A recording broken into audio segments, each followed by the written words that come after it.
Hello दोस्तों, नमस्ते। Online सब में आपका स्वागत है। आज हम सूफी संत के बारे में बात करेंगे। सल्तनत काल में इस्लाम धर्म में जो सबसे महत्वपूर्ण घटना हुआ था वह सूफीवाद का उदय था। अब सूफी किसे कहते हैं, इसमें विभिन्न विद्वानों का भिन्न भिन्न मत है। कुछ विद्वानों का कहना है कि जो सफ़ नामक कपड़ा पहनते, सफ़ कहते हैं ऊनी वस्त्र को पहनते, उसे सूफी कहा जाता था। कुछ विद्वान कहते हैं कि शुद्ध एवं पवित्र आचरण विचार करने वाले को सूफी कहलाए। कुछ विद्वानों का कहना है कि जो मक्का मदीना में मोहम्मद साहब द्वारा बनाई गई मस्जिद के बाहर सफ़ा मक्का की एक पहाड़ी है, पर जिन लोगों ने शरण ली एवं अल्लाह की आराधना में मग्न रहे उन्हें सूफी कहा जाता है। ठीक है। अब सूफी शब्द जो है सोफिया शब्द के व्युत्पत्ति है, जिसका अर्थ होता है ज्ञान। ठीक है। अब भारत में देख रहे हैं 11वीं शताब्दी में महमूद गजनबी के अभियानों के काल में सूफीवाद का प्रवेश भारत में पंजाब क्षेत्र में हुआ था। ख्वाजा मोइनुद्दीन चिश्ती 1192 ईस्वी में मोहम्मद गोरी के साथ भारत आए थे। ठीक है। सूफी संत को दो भागों में बांट के देखते हैं। दो भाग में बटा है, बासर और बेसर। बासर जो है वह इस्लामी कानून के समर्थक है, इस्लामी कानून को दृढ़ता से मानता है। और बेसर बिना असर का बेसर, जिस पे इस्लामी कानून से वह मुक्त है। ठीक है। अब बासर को देखते हैं।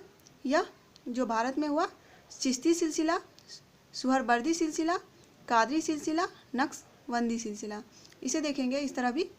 चीसू कान, तो ची से चिश्ती सिलसिला, सू से सुहरवर्दी सिलसिला, का से कादरी सिलसिला और नौ से नक्शबंदी सिलसिला।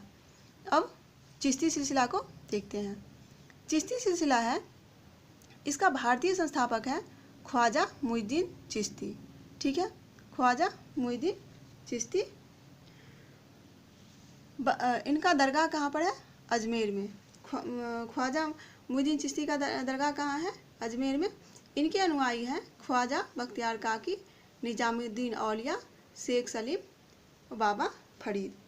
ख्वाजा बख्तियार काकी के नाम से दिल्ली की प्रसिद्ध मीनार का नाम कुतुब मीनार पड़ा, जो कि इल्तुतमिश ने इसका कुतुब मीनार नाम रखा था। ठीक है। अब हम देखते हैं शेख निजामुद्दीन औलिया।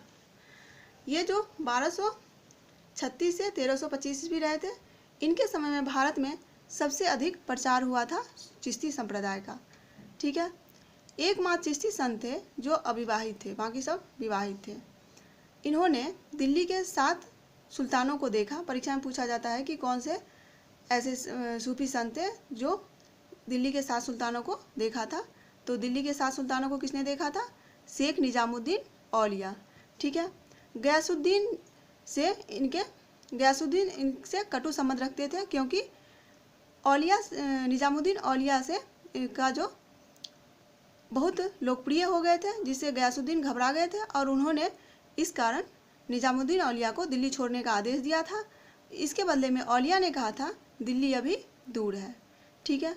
अमीर खुसरो इनके सबसे प्रिय शिष्य थे, शेख निजामुद्दीन औलिया के। अब देखते हैं सुहरावर्दी सिलसिला। भारत में इसके संस्थापक थे बहाउद्दीन जकारिया। ठीक है। बिहार में सुहरावर्दी संप्रदाय के फिरदौसी शाखा का विकास हुआ था। अब ये परीक्षा में पूछता है कि फिरदौसी जो शाखा है किससे संबंधित है, तो सुहरावर्दी सिलसिला से। ठीक है। अब देखते हैं कादरी सिलसिला। कादरी सिलसिला जो है, इसका भारत में संस्थापक शाह नियामत अल्लाह मखदूम जिलानी है। ठीक है। इनका दारा सिकोह इनका समर्थक था। ठीक है। अब नक्शबंदी सिलसिला को देखते हैं। नक्शबंदी सिलसिला के जो संस्थापक हैं वह बहाउद्दीन नक्शबंद हैं। भारत में इसके संस्थापक हैं ख्वाजा बाकी बिल्लाह। ठीक है। उसके बाद एक सत्तारी सिलसिला देखते हैं। इसके संस्थापक हैं शेख अब्दुल्ला सत्तारी और इसका मुख्य केंद्र बिहार में है, क्योंकि अगर बीपीएससी का एग्ज़ाम हो तो इसमें पूछ सकता है, इसलिए सत्तारी सिलसिला को भी याद रखना जरूरी है।